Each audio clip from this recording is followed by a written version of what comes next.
Tu acha que a Lava Jato, ela cometeu, ela não é nem cometeu erro, mas você acha que ela deu brecha para que fosse questionado no futuro algo que, sei lá, a condução coercitiva não era um instrumento que a Lava Jato poderia usar? Esse é um bom ponto, porque Ótimo, de claro. várias formas eu vi essa... Sabe o que parece? Assim, um cara leigo como eu. Parece que você estava com muito sangue nos olhos. E eu entendo o sangue nos olhos pra pegar esse cara corrupto, entendeu? Só que talvez nesse sangue nos olhos vocês acabaram... Cometendo uns excessos? Tipo... Eu tô perguntando. Perguntando, exato. Claro. Talvez o Igor mencionou da Condução coercitiva. Exato. Eu vi essa ferramenta sendo usada de modo político, na minha percepção. Como você vê? A Lava Jato, ela nunca ultrapassou a barreira da lei, mas a nossa interpretação da lei de Ministério Público. É uma interpretação da lei institucional, defendida com argumentos sólidos, mas visão de Ministério Público. Se você usar a visão dos advogados, aí a Lava Jato está toda errada desde o dia 1, porque eles vão querer anular tudo, eles vão ter vários argumentos pela anulação. Agora, a gente sempre usou uma visão do Ministério Público, uma visão que pudesse ser defendida nos tribunais com uma grande perspectiva de sucesso, porque lembra que a tendência é a gente perder nos tribunais. Lembra que a gente tem uma chance de 10% de ganhar quando você tem meio a meio. Agora, a gente usou sim. A gente foi até o limite da lei em vários momentos. Foi até o limite da lei. Porque se a gente não fosse, se a gente não usasse, se a gente não desbravasse novos caminhos, a gente não ia ter sucesso. Essa era a história. Então, a gente usou colaborações premiadas intensamente. A gente usou cooperação internacional intensamente, mas como a gente entende que devia ser feito. E dentro dos limites legais da nossa interpretação do Ministério Público. A gente foi questionado em relação a alguns pontos. Por exemplo, condução coercitiva. A votação que proibiu condução coercitiva no Supremo Tribunal Federal foi de 6-5. Ou seja, gente, é uma questão razoável. As pessoas discordam, o direito não é matemática. Não é porque o Supremo reverteu o entendimento que está errado. Aliás, eu acho que a gente devia ter feito. Acho que a gente devia ter feito. E fez. E fez em relação a todo mundo. E aí o pessoal reclama da condução coercitiva do Lula, mas não olha para o fato de que essa foi a condução coercitiva número 118, mais ou menos. E os outros todos? A questão não é se a gente fez ou não fez em relação a ele. A questão é, a gente adotou para ele o procedimento padrão da Lava Jato para todos os demais? E a resposta é sim. A gente foi coerente com o nosso modo de atuação, a gente se fundamentou em fatos e provas e na lei, e a resposta é sim. Esse é o ponto. A gente tem que ser coerente e a gente tem que ter uma visão admissível, defensível dentro da lei. Uma visão do Ministério Público, não uma visão de defesa, né? Sim, Entendi. faz sentido. Desculpa. Não, vai. Não, mas como que você atribui, porque o Moro foi julgado suspeito no julgamento da Lava Jato, né? E muito disso é atribuído às mensagens que foram vazadas no Vaza Jato, famoso Vaza Jato. O argumento que dão para mim sobre o porquê o Moro estava errado é porque um juiz, ele não pode ter uma relação de coleguismo, tipo, de querer de querer apontar para o promotor ou para o Ministério Público os melhores caminhos para prender alguém. Ele tem que ser imparcial, tá ligado? E pelas mensagens não demonstrou tal imparcialidade. Vamos falar das duas coisas, das mensagens e da suspeição. Porque a suspeição, alguns ministros falaram das mensagens, mas não foram usadas as mensagens, tá? Eles julgaram com base em outras razões. Então, em seguida, eu vou falar da suspeição, mas primeiro eu vou falar das mensagens. É importante vocês observarem que ninguém fala que as mensagens apontaram a inocência de alguém. Ninguém defende isso. Ninguém fala, as mensagens mostraram que fulano é inocente. Ninguém fala também que as mensagens foram usadas, mostram que existe uma deturpação, forja de provas. Ninguém fala isso. Essas mensagens têm origem criminosa, com criminosos, hackers, que podem ter deturpado elas de todo modo, que não são reconhecidas por nós, elas foram usadas para apontar supostos excessos. Mas para apontar supostos excessos, que se existissem, já teriam anulado várias investigações e processos. Porque tudo que a gente faz é registrado em investigações e processos, são atos formais. Então, se tivesse qualquer coisa errada, bastava a pessoa ir lá na investigação, ia ver a coisa errada, ia pedir a derrubada. Mas é prova ilícita, Deltan. Não importa, a prova ilícita pode ser usada sempre em favor do réu. Pode sempre ser usada em favor do réu. Então, se tivesse qualquer coisa errada, os advogados, e sabem quantos habeas corpus teve só na Lava Jato? Até o final de 2019, 1.333. 1.333. Eles iriam lá e eles iam apontar os supostos erros. Sabem quantos casos foram anulados com base nessas mensagens?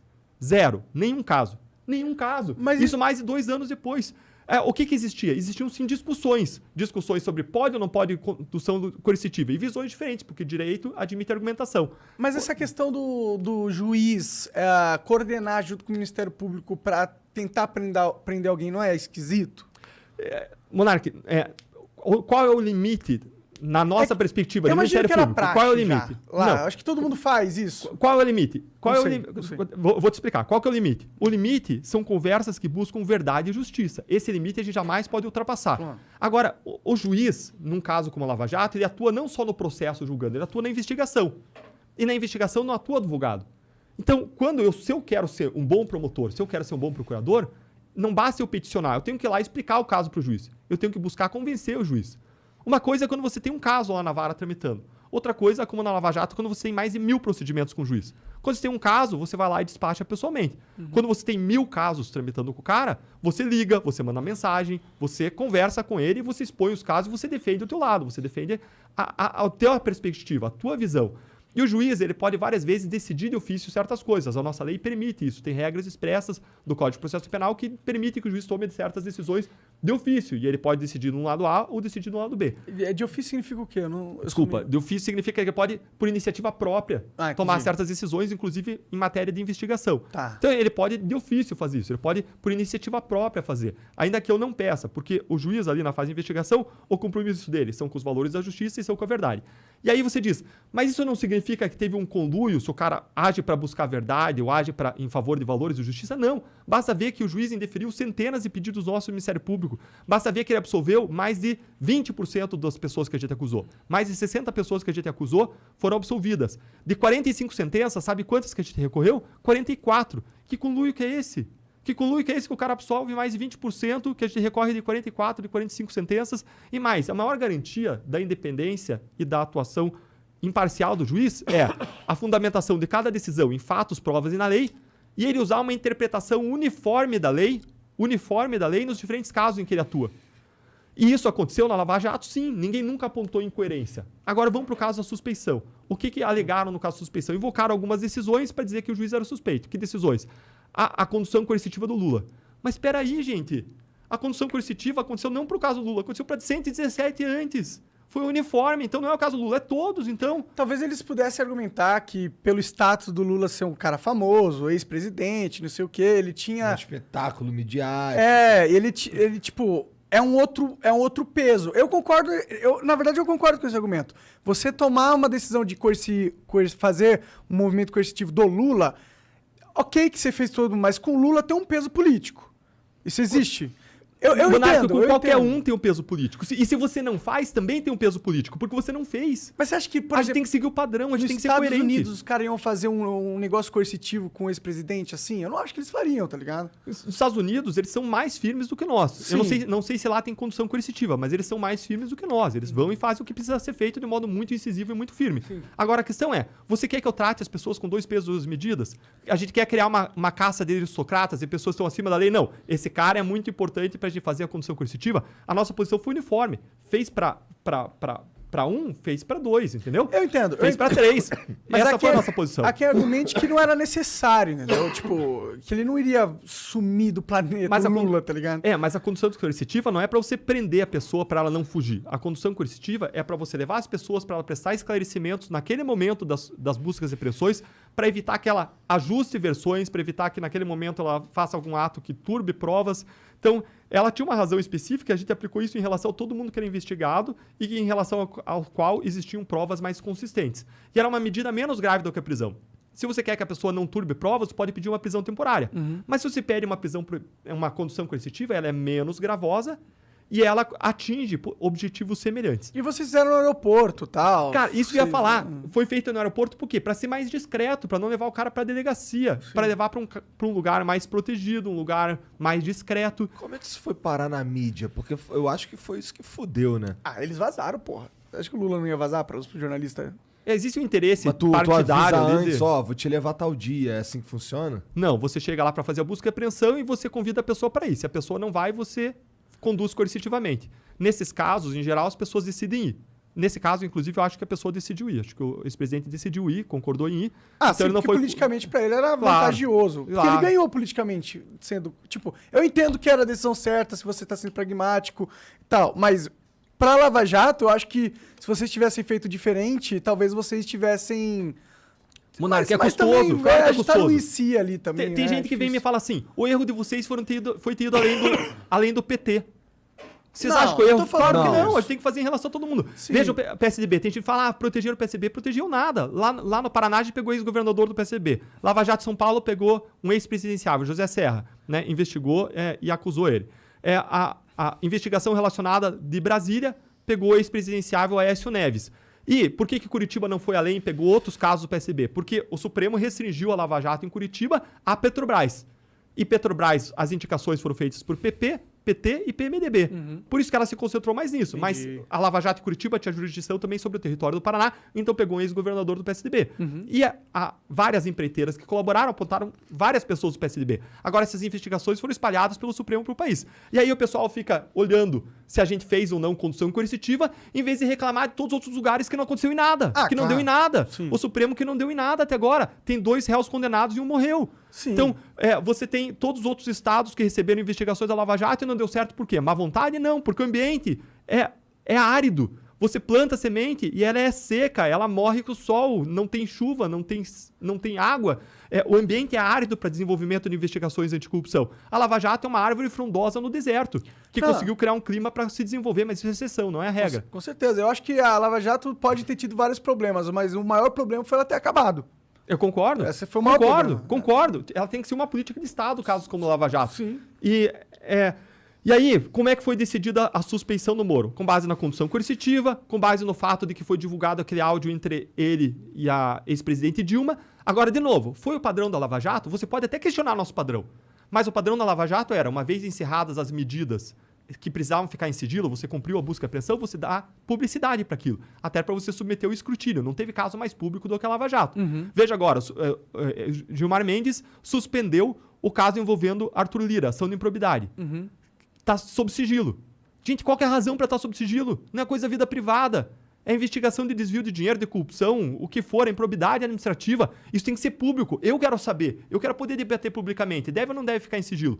A Lava Jato sempre fez e submeteu o escrutínio, deixou público. E o padrão foi a publicidade. E se aquele diálogo foi deixado público, é porque sempre que você encerrava uma medida, se tornava pública. Então, você pode questionar o nosso padrão, mas você não pode dizer que a gente agiu de modo incoerente ou que a gente isolou alguém ou deu um tratamento diferenciado. Não, com certeza eu não digo isso. Eu só acho que, se eu pudesse ser crítico aqui, sem querer ser chato, mas é que, tipo, eu acho que vocês tomaram uma posição política que fudeu vocês, tá ligado? Por exemplo, aquela questão de soltar umas ligações da Dilma com o Lula e tal. Tipo, essas coisas...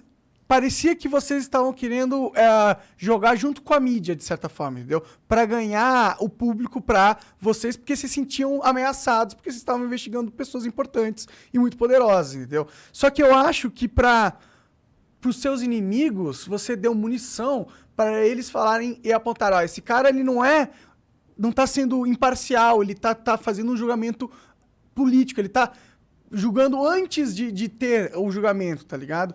E quando essas decisões de vazar essa ligação, talvez um negócio... Vazar não, da publicidade. Da publicidade. Da publicidade, essas coisas, eu percebo que são movimentos políticos. E eu acho que pra quem já não era muito com a cara de vocês, entendeu? Ajuda eles a fomentar uma mentalidade contra. Monarca, acho que você está confundindo duas coisas. Uma coisa é o movimento ter motivação política e outra coisa é ele ter efeitos políticos. Tudo que a gente faz em relação ao político tem efeitos políticos, porque vai ser usado pelo adversário. E aí que tá, se você não faz, você também está tomando uma decisão que tem efeitos políticos. Então, quando a gente está diante da decisão de fazer ou não fazer, digamos que você tem uma busca e apreensão madura para você fazer em relação a um candidato antes das eleições. Se você faz, vai ter efeitos políticos. Mas, meu amigo, se você não faz, também vai ter efeitos políticos. Qual é a decisão certa? É fazer, é seguir o padrão, é ser coerente. A nossa decisão foi o quê? Vamos ser coerente e vamos agir como a gente age em relação a todo mundo. E aí ninguém vai nos cobrar por incoerência, ninguém vai dizer que a gente está beneficiando ou prejudicando, porque se você faz, de novo, você, entre aspas, prejudica, e se você não faz, entre aspas, você beneficia. Mas a questão é você aplicar a lei de modo igual a como você aplicou em relação a todo mundo. Então, você tem que distinguir efeitos políticos e motivação política. Nossa motivação sempre foi legal, jurídica, embasada nos fatos, nas provas e na lei. Agora, os efeitos políticos sempre tem. E tudo que a gente produz nesse ambiente intoxicado da política é usado como se fosse uma pedra por um adversário para atirar no outro, politicamente. Agora, a gente não é responsável pelos efeitos políticos. E você tocou num segundo ponto bem importante, só para completar. Um segundo ponto bem importante. Várias vezes vocês buscaram o apoio da opinião pública. A gente buscou sim, porque se a gente não tivesse buscado, meu amigo, não tinha existido o Lava Jato, tinha parado lá no ano 1. Então, a gente buscava, sim, o apoio da opinião pública, a gente dava publicidade, a gente achava que a sociedade merecia saber, merecia vir à luz. Tem um juiz norte-americano que fala que a luz do sol é o melhor desinfetante contra a corrupção. Então, a gente seguiu esses princípios e, mais uma vez, a gente pode ter errado em algum momento? Cara, a Lava Jato pode ter errado, mas se errou fazendo aquilo, a nossa interpretação da lei, com a melhor das intenções e porque a gente desbravou. Sempre que você for desbravar qualquer área, você está fazendo uma coisa que ninguém fez até hoje. Vocês estão fazendo um programa. Vocês não erraram em nada? Vocês não podiam ter feito melhor em nada? Cara, a gente podia ter feito melhor várias vezes. E certamente a gente errou várias vezes, não no sentido de ilegalidade, mas no sentido de fazer melhor, pior. Não com a intenção de errar, né? Exatamente porque ninguém fez antes de nós. Se eu tivesse visto alguém fazer, meu amigo, ia ter aprendido com o erro deles. Mas o que aconteceu é que a gente aprendeu com os nossos próprios erros. Então, é um aprendizado, é um caminho. A gente está desbravando e isso a gente está construindo um chão para outras pessoas, façam melhor do que nós. Mas hoje a gente não está vendo isso, por quê? Porque o sistema está impedindo, o sistema está reagindo. E aí, eles pegam essas discussões sobre condução coercitiva e falam excessos, que escândalo. Gente, escândalo não é isso. Escândalo é um não resultado. É não recuperar o dinheiro desviado. É todos os outros casos meus que acabaram em impunidade e de todos os colegas do Brasil acabarem em impunidade. Escândalo é o Supremo, de novo, não afastar os poderosos que praticaram corrupção da vida pública e permitir a sua perpetuação no poder e gerar esse ciclo da corrupção lá em cima em Brasília. Enquanto a gente não tiver um judiciário que funcione, um Supremo Tribunal Federal que funcione contra a corrupção no Brasil vai ser ainda sistêmica no meio político em Brasília.